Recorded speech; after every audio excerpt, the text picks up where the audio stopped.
வணக்கம். ஒவ்வொரு வினாடியும் பயனுள்ளதாக உழைத்து கொண்டிருக்கும் என் தோழமை உறவுகளுக்கு மே தின நல்வாழ்த்துக்கள். உழைப்பால் உயர்ந்த ஜப்பானிய தோழர்களுக்காக தூரிகை துப்பாக்கியாகிறது என்ற கவிதை தொகுப்பில் கவிஞர் பா. விஜய் எழுதிய கவிதை வரிகளை படித்ததை பகிர்வதில் மகிழ்ச்சி. ஜப்பானிய தோழர்களே, பிரமிக்கிறேன். நீங்கள் ஆற்றியிருப்பது எவரெஸ்டுக்கு சுளுக்கொடுத்த வேலை, ஆகாயத்திற்கு ஆடை தைத்த காரியம். உங்கள் நீர்த்த பூமியிலிருந்து விதைகளே ஜனிக்காத போது விஞ்ஞானம் ஜனித்ததெப்படி? உங்கள் கந்தக நிலத்திலிருந்து கள்ளிக்களே பூக்காத போது குறிஞ்சிகள் குவிந்ததெப்படி?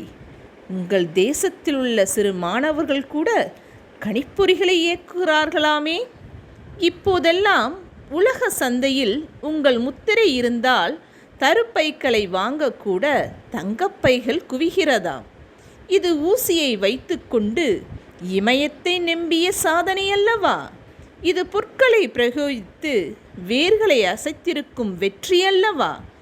உங்கள் தேசம் என்பது இந்த உலகத்தின் உள்ளங்கை அளவுதான்.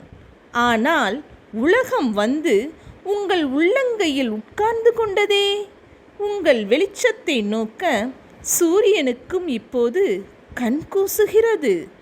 சமுத்திரத்தை சிப்பிக்குள் அடைப்பதெப்படி சாத்தியமாயிற்று?